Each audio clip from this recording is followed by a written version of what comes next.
अस्सलाम वालेकुम स्टूडेंट्स, कैसे हैं आप सब। स्टूडेंट्स, आज के लेक्चर में हम डिस्कस करने वाले हैं इंटीग्रेशन कोसेकेंट एक्स फंक्शन की और सीकेंट एक्स फंक्शन की।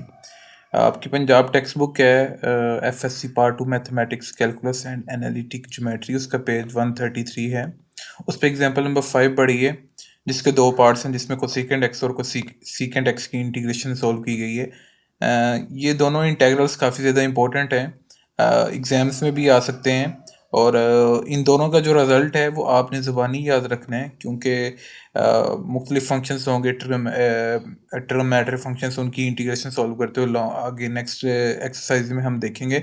वहाँ पे इनकी इंटीग्रेशन आएगी तो हम वहाँ पे इनका डायरेक्ट रिजल्ट इंसर्ट कर देंगे, ठीक है। तो लिहाजा हम एग्जाम्पल नंबर 5 का पार्ट नंबर 1 सॉल्व करते हैं, जिसमें आपको कहा गया जी कि इंटेग्रल सॉल्व करें कोसेकेंट एक्स का। तो आपने क्या करना है कि याद रखना है कि cosecant x minus cot x के साथ मल्टीप्लाई करना है और डिवाइड करना है आपने, ठीक है। Cosecant x minus cot x के साथ आपने करना है मल्टीप्लाई और डिवाइड। तो उसके बाद कोसेकेंट को कोसेकेंट से मल्टीप्लाई करेंगे तो कोसेकेंट स्क्वायर एक्स बन जाएगा, माइनस कोसेकेंट एक्स को कोट से मल्टीप्लाई करेंगे तो कोट एक्स कोसेकेंट एक्स बन जाएगा। तो लिहाजा बटे में क्या मौजूद है, cosecant x minus cot x वो वैसे ही है। अब यहाँ पे एक फंक्शंस की क्या बनी हुई है, क्वेश्चन फॉर्म। तो क्वेश्चन फॉर्म में रूल 1 या रूल 2 लगाने की कोशिश करते होते हैं जब फंक्शंस की क्वेश्चन फॉर्म होती है। तो रूल 2 के अकॉर्डिंग फंक्शन जो होता है वो बटे के नीचे होता है और उसकी होल पावर होती है 1। यहाँ पे बटे के नीचे जो फंक्शन मौजूद है वो है cosecant x minus cot x, दोनों एज अ होल एक ही फंक्शन कंसिडर करना है दोनों को। तो उनकी होल पावर 1 है। तो हम चेक करते हैं कि भाई आया कि इनका डेरिवेटिव न्यूमरेटर में बनता है या नहीं। तो इसके लिए हम थर्ड वेरिएबल सब्स्टिट्यूशन यूज़ करेंगे, जैसे कि मैंने आपको लास्ट लेक्चर में बताया था कि थर्ड वेरिएबल सब्स्टिट्यूशन कहाँ कहाँ पे यूज़ होती है। तो उन पॉइंट्स को फॉलो करते हुए यहाँ पे थर्ड वेरिएबल सब्स्टिट्यूशन यूज़ करेंगे कि अपने फंक्शन को हम थर्ड वेरिएबल के इक्वल रख लेंगे, जो कि यहाँ पे लिया है हमने टी। तो आप दोनों साइड से भी डिफरेंशियल करेंगे, टी का डिफरेंशियल डी टी बन जाएगा। Differential of cosecant x minus cot x right side पे लिया जाएगा। अगर आप यहाँ पे देखें तो कोसेकेंट एक्स है, उसका आप डेरिवेटिव लें तो वो आपके पास आंसर होता है minus cot x cosecant x. मैंने हिंट दी है यहाँ पे, ये है लिखा है डी ओवर डी एक्स। आपको सिर्फ यहाँ पे चाहिए डिफरेंशियल।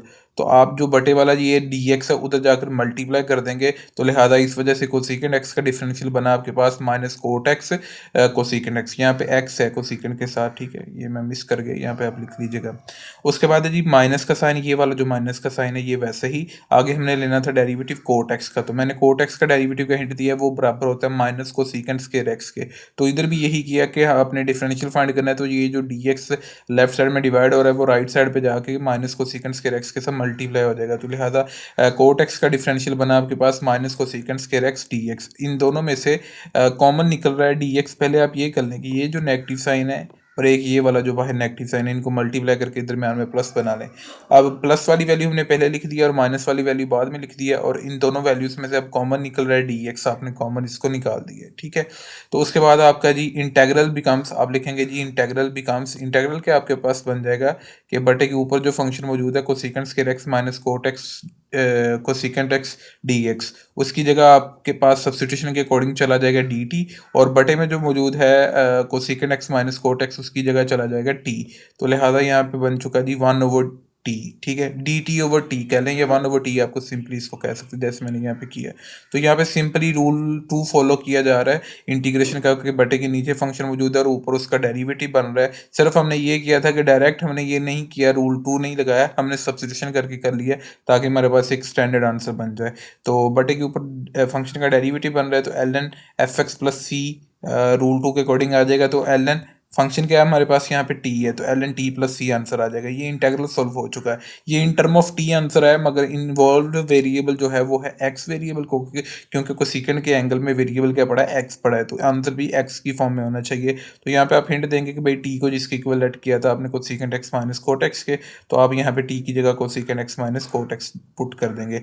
लिहाजा स्टूडेंट्स इसका रिजल्ट आप इंटेग्रल रिजल्ट इसका याद रखिएगा कि कोसेकेंट एक्स की इंटीग्रेशन क्या होती है, l n cosecant x minus cot x plus c. ये रिजल्ट आप, मैं इसको हाईलाइट कर रहा हूँ, ये आप याद रखिएगा क्योंकि एक्सरसाइज में हम ये डायरेक्ट रिजल्ट यूज़ करने वाले हैं।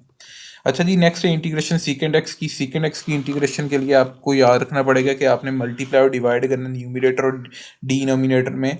आपने सीकेंड एक्स प्लस टेन एक्स लेना है, यानी कि आपने मल्टीप्लाई एंड डिवाइड करना है सीकेंड एक्स प्लस टेन एक्स के साथ। ये मल्टीप्लाई वाला हो गया और डिवीजन में सीकेंड एक्स प्लस टेन ये वाला हो गया। अब आपने न्यूमरेटर में मल्टीप्लाई करना है सीकेंड को सीकेंड के साथ, सीकेंड स्क्वायर एक्स बन जाएगा। सीकेंड को टेन के साथ मल्टीप्लाई करेंगे तो ये बन जाएगा टेन एक्स सीकेंड एक्स कह लें या सीकेंड एक्स टेन एक्स कह लें, तो ये चीज़ बन जाएगी।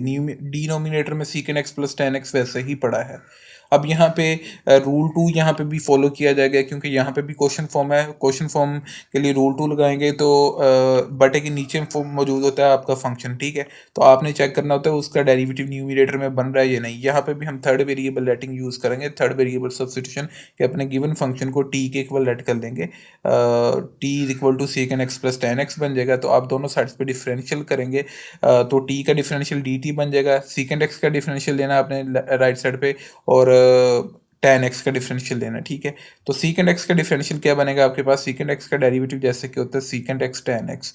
तो यहाँ पे भी ऐसे ही होगा कि ये जो डी एक्स है वो राइट साइड पे जाकर सीकेंड एक्स टेन एक्स के साथ मल्टीप्लाई हो जाएगा। तो लिहाजा सीकेंड एक्स का डिफरेंशियल जो बना आपके पास according to derivative secant x tan x आया, और उसके बाद ये जो एक्स का डिफरेंशियल साथ लिख दिया गया डी एक्स, प्लस आगे टेन एक्स का डिफरेंशियल आपके पास है sec square x by derivative formula, और साथ ये डी एक्स उधर जाकर मल्टीप्लाई होगा। ये समझ लें कि यहाँ पे जो एक्स है इसका साथ फिर डेरिवेटिव डिफरेंशियल लिया है तो आपने वो डी एक्स बन चुका। अब इन दोनों में से कॉमन निकल रहा है एक factor D x right side पे, तो आपने कॉमन निकाल दिया। इसका मतलब है कि आपके जो इंटेग्रल में सीकेंड square x plus सीकेंड x tan x into D x है उसकी जगह चला जाएगा डी टी, और बटे में जो सीकेंड एक्स प्लस टेन एक्स है उसके उसमें चला जाएगा ये लेटिंग के अकॉर्डिंग टी चला जाएगा। तो ये इंटेग्रल कुछ यूं बन जाएगा। यहाँ पे भी रूल टू लगेगा जैसे कि ऊपर वाले पार्ट में हमने लगाया, तो रूल टू के अकॉर्डिंग यहाँ पे आंसर बन जाएगा एल एन टी प्लस सी। अब यहाँ पे भी answer in term of x होना चाहिए, तो आप टी की जगह दोबारा वो चीज़ पुट कर देंगे जिसके इक्वल टी को लेट किया था आपने। तो टी की जगह चला जाएगा सीकेंड एक्स प्लस टेन एक्स, तो टी की जगह चला गया सीकेंड x plus tan x, that's an answer. और इसके रिजल्ट को भी आपने याद रखना है ज़ुबानी। ले जी, ये एग्जांपल सॉल्व हो चुकी हैं, ये दो काफ़ी ज़्यादा इंपॉर्टेंट थी। इसी वजह से मैंने इन दोनों एग्जांपल्स को एक अलग लेक्चर में करवाया, हालांकि मैं पिछले लेक्चर में कर सकता था, तो लेक्चर वो पिछला लेंथी हो चुका था। बहरहाल आप पिछला लेक्चर लाजमी सुनिएगा, क्योंकि इस एक्सरसाइज की जो एग्जांपल्स हैं वो काफ़ी ज़्यादा इंपॉर्टेंट है। तो इंशाल्लाह हम नेक्स्ट एग्जांपल नंबर 6 से ऑनवर्ड सॉल्व करेंगे, एग्जांपल नंबर 8 9 तक, ठीक है। तो तब तक के लिए खुदा हाफिज़।